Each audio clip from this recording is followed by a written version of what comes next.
COVID je doneo mnogo promena u načinu poslovanja u mnogim industrijama. Rad od kuće, rad na daljinu, remote work, je zastupljeniji nego ikada ranije. Dakle, kako je izgledala transformacija u tvojoj industriji, tvom poslu, i onda kao kruna svega, kako vidiš da to u budućnosti može da utiče na brain drain, odnosno odliv mozgova, kako se to ovde kaže, kolika je to šansa da ljudi zadrže dobre poslove koji imaju dobre pozicije, a da se recimo vrate u Srbiju i da iz Srbije rade svoje poslove. Da, Miloše, jako zanimljiva tema ovih dana, remote work i rad od daljine, iz daljine. Pa ovako, moje iskustvo u Mastercardu mi smo i pre COVID imali tu neku fleksibilnost da smo mogli da radimo dan, dva od kuće. Da je to ponedjeljak, petak, moglo da se radi od kuće, krenula sve stvar kako se dogovoriš s timom. Međutim, i dalje je bilo to, mora da se dolazi na posao. Mora da se dolazi na posao, pa minimum 3 do 4 dana tokom nedelje. Mart 2022. godine, gde su se COVID, krenula pandemija, mnogi su, ja bih rekao, većina kompanija je ostalo zatečeno. Kako se organizovati sada? Ljudi su ostali kod kuće, ili su takve bile mere. Ja sam iskoristio priliku da po završetku tog prvog talasa COVID-a i tih prvi 3 meseca koji su bili jako neizvesni gde će svet krenuti, sam iskoristio priliku da dođem u Srbiju. Ja sam 4. jula 2020. godine došao u Srbiju. Imao sam odobrenje mog nadređenog, mog menadžera, da mogu da radim remote iz Srbije i mogu ti reći par stvari. Mislim da HR je ostao dosta iznenađen. Jednostavno, da posmatramo Ameriku. Jedno je raditi od kuće raditi u New Yorku, a raditi od kuće iz Alabama. To je jedna stvar, a druga stvar je raditi iz Srbije. Znači, dosta tu ima nekih nepoznanica. Ja sam uspeo 3 meseca da radim u Srbiji. Zapravo moja dinamika u posljednje 2 godine bila 3 meseca Srbija, 3 meseca Amerika, 3 meseca Srbija, 3 meseca Amerike. Ja sam imao čak i tu sreću da moj tim je dozvolio da radim i evropsko radno vreme. Što za moju poziciju je globalnu poziciju više odgovora. Meni Srbija kao centralna vremenska zona više odgovora da pokrijem i Australiju, ako treba šćem se nekima, do Perua, Čila sa druge strane. Tako da to meni jako odgovorilo, 3 meseca Srbije, 3 meseca Amerika. Da, sada da se vratimo kod tih iznenađenja. Mislim da je glavni problem kompanije, izuzimajući da li vi zapravo radite ili ne radite kod kuće, mada mislim da smo mi svi vođeni rezultatima više nego merenjem koliko mi radimo, da li se mi logujemo ujutru i logujemo se u 5 popodne ili 6 popodne. Što mislim da više nije pitanje, barem u mom timu su više rezultati, sad kada ćeš da budeš online, to je više tvoja stvar, kako ćeš ti sam sebe da organizuješ. Znači, sledeći glavni problem je ta porezi na doprinose, sada u zavisnosti gde radite. Srbija, koliko ja znam, ko sam ja istražio našu zakonsku regulativu, dokle god plaćate poreze u zemlji domicila, u mom slučaju Amerike, vi niste dužni da plaćate poreze Srbiji. Ukoliko ne plaćate poreze u zemlji domicila, vi ste dužni da plaćate poreze u zemlji Srbiji. To je moj zaključak zakonske regulative u Srbiji, tako da s te strane ja mislim gomila mojih prijatelja koji su iskoristili šansu da se vrate i rade u Srbiju su na safe side. Sada, to moramo pogledamo malo iz perspektive poslodavca, jer poslodavac ne zna zakonsku regulativu baš za svaku zemlju. Srbija, Bugarska, Rumunija, ima 210 zemalja i teritorija u svetu, tako da je to bio neki njihov problem. Znači, da li ja sada u toj zemlji gde moj zaposleni radi treba da plaćam za takse? Da li će Mastercard biti odgovoran za plaćanje taksi? To mislim da je to glavna stavka svih poslodavaca. Sama dinamika remote worka, Pa neka moja teorija jeste koliko god je COVID donao loše, inicirao neke promene. Mislim da su kompanije dosta više uložile u tehnologiju. Da li mi govorimo o Zoom, Mastercard im dosta na trenutne investicije u tehnologiju.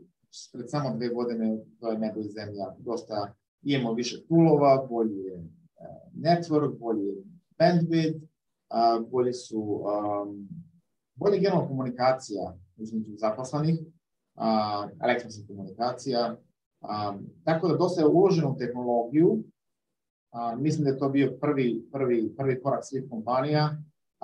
I kažem, COVID je donao neke promene. Mislim da koliko je donao loše, donao je dobro. Isto. Znači, promenio se mindset ljudi i ja bih to malo i povezao generacijski.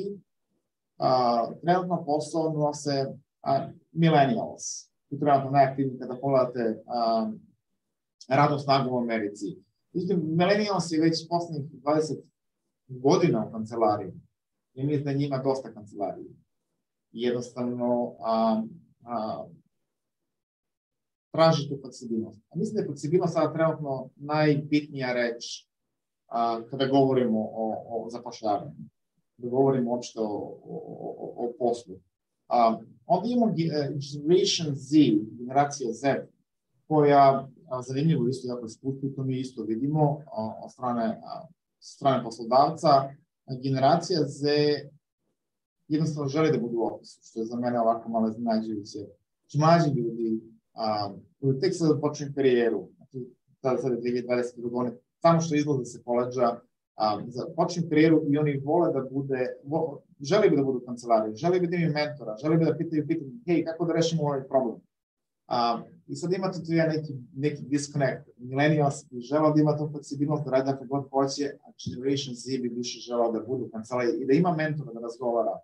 Tako da, ne specifično Mastercard, ali izveštaj koji ja čitam da je dosta Generation Z dalo otkaze baš iz tog razloga što nemaju mentora, nemaju s kime da pričaju, a žele. Tek su počinju svoju karijeru i žele da vidi da se nalaze. Sada, kako su to kompanije rešile, sad imate jedni žele da rade, drugi ne žele da rade, rešenje to takozva nekom hybrid worku, odnosno hibridnom modelu.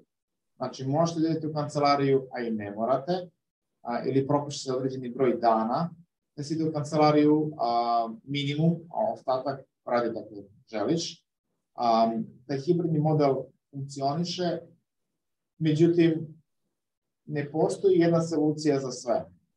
Znači, ne postoji jedno merilo, barem što tiče Mastercarda, mi smo imali 2 dana minimum, gdje smo trebali da se vratimo u kancelariju. Međutim, evo, skoro stigao mail, gde se više daje na odluci leadershipa, managementa, te određene linije koje radite, da odluče da li će da radite iz kancelarije 5 dana ili nećete uopšte morate da iđete u kancelariju.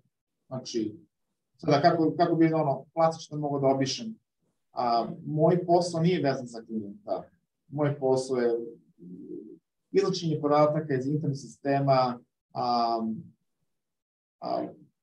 testiranje transakcija za koji ja u principu imam tim, globalni tim sa kojim sarađujem i sa kojima radim. Tako da, u mom slučaju,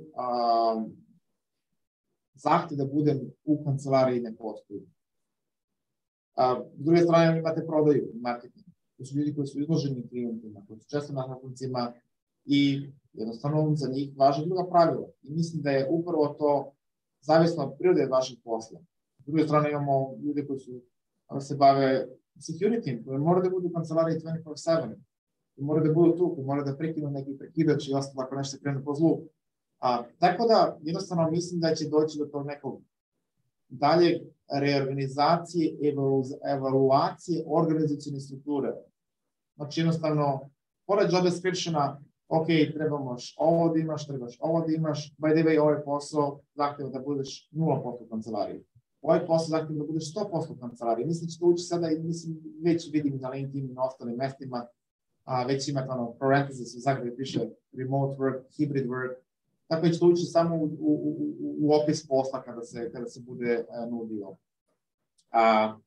Sada, vezano za Srbiju, mislim da je ovo velika šansa za Srbiju, da ljudi koji rade u Americi mogu da dođu u Srbiju i da rade Srbiju. Ja sam imao tu prednost da mogu da radim evropsko radno vreme, od 8 do 5 popodne. Neki ljudi nemaju tu prednost, jednostavno njihov posao je više vezan za američko radno vreme i to je u redu. Ali mislim da je jaka šansa Srbiji da se ljudi sa iskustvom vrati u Srbiju i barem tih 3 meseca podele svoje iskustvo. Ne znam, neko će da ostane 6 meseci, neko će imati permanentnu poziciju, permanentni relocation u Srbiju, ali mislim da je to pod 1, ti ljudi donose kapital sa sobom, pod 2, ti ljudi donose iskustvo sa sobom, pod 3, tu se pravi neki win-win. Ne morate imate platu kao što imate u Americi, ali možete imate 40% manju platu nego što imate u Americi i opet ćete živjeti dobro u odnosu na troškove života u Srbiji. Tako da mislim da je to velika prilika, zato mislim da Srbija treba više da uloži u tehnologije, znači bolji internet, stabilni internet, bolju regulativu po pitanju tih plaćanja, kako dobiti platu u Srbiji, olakšati tu regulativu, ali mislim da je prvi seže kapitala.